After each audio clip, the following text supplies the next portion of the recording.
मार दी। देखिए, नीतीश कुमार जी पहले भी आदरणीय थे, अभी भी हैं और आगे भी रहेंगे। और हम लोगों का तो मुद्दा था कि रोजगार मिले, नौकरियां मिले, निवेश बिहार में आए, बिहार का विकास हो, ये हम लोगों का मुद्दा रहा है। और आप लोग सब लोग जान रहे हैं कि आज हमने सुना है कि क्रेडिट लेने की बात उन्होंने कही है, तो कोई क्रेडिट क्यों ना ले। हमारे 79 विधायक हैं और उनके जो विधायक हैं वो 45 हैं, मंत्री हमारा है, विभाग हमारा है, तो हम क्रेडिट क्यों ना लें। और यही मुख्यमंत्री जी जो 2020 के चुनाव में कहते थे कहाँ से पैसा लाएगा, कहाँ से नौकरी देगा, तो हमने, आपको पता होगा कि हमारी जो सरकार बनी थी इनके नेतृत्व में, वो 9 अगस्त 2022 में बनी थी और 15 अगस्त को मुख्यमंत्री जी ने ऐलान किया था। ये किसका विजन था, ये किसकी सोच थी। तो जो मुख्यमंत्री कहता था कि यह असंभव है नौकरी देना, उसको हमने एक हफ्ते के अंदर जो है उनसे बुलवाने का काम किया। जो कहता था असंभव है, तो हम लोगों ने जिस हिसाब से विकास के काम किए, नए नए नीति लाए, टूरिज्म डिपार्टमेंट हमारे पास था, हमने टूरिज्म पॉलिसी लाया। आईटी डिपार्टमेंट राज्य कोटा में था, हम लोगों ने जो है आईटी पॉलिसी लाई। और भी कई जो पॉलिसीज हैं हम लोगों ने लाने का काम किया। स्पोर्ट्स पॉलिसीज हम लोगों ने लाने का काम किया। जो खेलेगा उसको भी नौकरी मिलेगा सरकारी, और जो पढ़ेगा उसको भी नौकरी मिलेगा। शिक्षा विभाग किसका था, राष्ट्रीय जनता दल के पास था। हमारे मंत्रियों ने लगातार जो है नौकरियां देने का काम किया। और ये 17 महीने में जो काम हुआ है, ऐतिहासिक काम हुआ है, जो आज तक पूरे देश में नहीं हुआ है।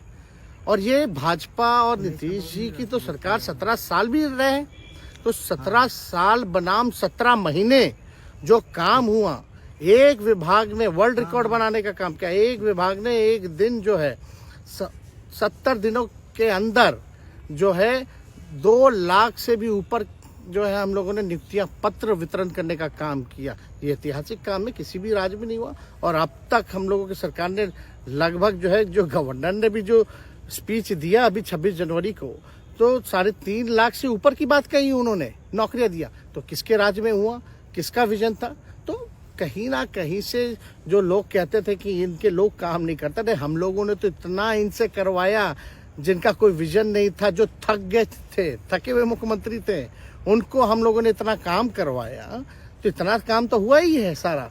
और आप लोग सब लोग जानते हैं कि जो भी बातें ये कह रहे हैं इनको खुद भी नहीं पता। हालांकि हम कोई व्यक्तिगत टिप्पणी नहीं करना चाहते हैं और हम इतना अपने लोगों को आश्वस्त करते हैं कि ना हम में गुस्सा है, ना हम में नाराजगी है। हम बड़े संयम रूप से हम लोगों ने गठबंधन धर्म का जो है पालन किया है और उसी हिसाब से हम लोग आगे जनता के बीच अपनी बातों को रखेंगे। लेकिन एक बात स्पष्ट रूप से मैं कह देना चाहता हूँ कि अभी खेल शुरू हुई है, अभी खेल बाकी है। और मैं जो कहता हूँ वो करता हूँ। और आप लिख के ले लीजिए, जनता दल यूनाइटेड जो पार्टी है 2024 में ही खत्म हो जाएगी, ये निश्चित रूप से लिख लीजिए। और अभी तो खेल शुरू हुआ है, खेल बाकी है।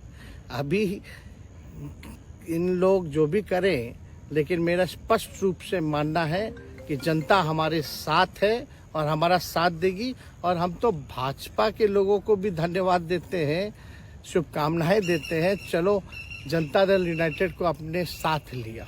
उन्होंने कहा कि आपने मजबूर कर दिया उनको। किस चीज की मजबूरी थी ऐसी, क्या तर्क देंगे? उनके साथ के सहयोगी पूछ रहे हैं, तर्क क्या देंगे? शिक्षा व्यवस्था में सुधार जो अब तक नहीं हो पाया था, क्वालिटी ऑफ एजुकेशन, चिकित्सा में अस्पतालों को बेहतर करना, रोजगार देना, आर्थिक न्याय देना, स्वयं सहायता समूह के मानदेय को दुगुना कराना, पॉलिसीज लाना। तो इससे सोच रहे थे कि भाई ये नौजवान है, हम इतने साल से मुख्यमंत्री हैं, अब तक ये काम 17 सालों में भाजपा के साथ डबल इंजन में रह करके नहीं कर पाए, और ये डिप्टी सीएम होकर के इनकी राजद के मंत्रियों ने इतना काम कर दिया, तो ये पच नहीं रहा होगा। आपका क्या रह गया इस सरकार में जो आपने 10 लाख की वादा किया? किस किस डिपार्टमेंट में बाकी रह गया जो आपने नहीं कर पाया? लगभग हर जगह निपा लिया है। और हम आपको बता दें पिछले 2 कैबिनेट से पब्लिक हेल्थ कैडर का फाइल इन लोगों ने रोक रखा है, जिसमें लगभग 1 लाख से भी ऊपर नियुक्तियां हैं। हम लोगों ने पास भी किया सारी चीजें, लेकिन ये लोग कैबिनेट में नहीं आने दे रहे। 2 कैबिनेट से नहीं आने दे रहे। चाहे आशा वर्कर का भी है, ये भी आने वाला है जल्दी। तो हम लोग तो देखिए काम में विश्वास रखते हैं। हम लोग तो रात भर घूम करके छापा भी मारने का काम किया है। कहीं कमी हो तो उसको दुरुस्त करने का काम किया है, ईमानदारी से काम किया, धर्म निभाया। लेकिन अभी तो खेला बाकी है। आज भले ही लोग ओथ ले लें, लेकिन कितना दिन ये लोग रहेंगे, इनको कुछ नहीं। जनता के बीच में आप क्या कह कर जाएंगे, क्योंकि आपने बड़ा सही, आपने जैसा ने कहा कि संयम बरते, आपके तरफ से अभी तक कुछ नहीं कहा गया, सरकार गिर गई, तो अब आप क्या कहेंगे, क्योंकि लोग तो आपसे उम्मीद लगाए रखे थे। सरकार हम लोगों ने बड़े उम्मीदों के साथ बनाया था, और किस उद्देश्य के साथ बनाया था वो नीतीश कुमार जी ने आपको उस समय बताने का भी काम किया। ये गए हैं, इन्होंने इसकी हत्या की है, तो जनता इसका जवाब देगी। सम्राट चौधरी सर पे मुरेठा बांध के घूम रहे थे कि इनको अब देखिए इस पे क्या टिप्पणी, पुरानी बातें नहीं, काम की बात होनी चाहिए। कौन क्या कहता था, ये क्या हुआ नहीं हुआ, अब ये तो सारा इतिहास है। लेकिन हम तो आगे के बारे में सोच रहे हैं, और आगे यही है कि खेला भी बाकी है, और हम लोग मिल करके जो है, जो विजन के साथ आए हैं, उस विजन को हम लोग पूरा करेंगे जनता के साथ। सर एक सवाल, जिस तरीके से वो विधानसभा में भाषण दे रहे थे, जहां मंच पे जा रहे थे, कुछ ऐसे एक्टिविटी थी उनको लेकर जिसके लेकर पूरा बिहार में चर्चा था। आप क्योंकि उनके साथ कैबिनेट में रहे हैं, उप मुख्यमंत्री रहे हैं, हर जगह आप साथ में बैठे रहे। आप तो जान ही रहे हैं, जब नीतीश कुमार जी हमारे साथ होते थे, मंच से हम लोग बातें करते थे, तो क्या क्या नहीं बोलते थे, कितना काम कर रहे हैं, ये काम हुआ। आज तक कभी नियुक्ति पत्र किसी सरकार और बिहार सरकार नीतीश कुमार जी को बांटते हुए देखे थे क्या? हम आए तब ना बंटवाना शुरू किए, उसके बाद ना भारत सरकार बांटना शुरू किया।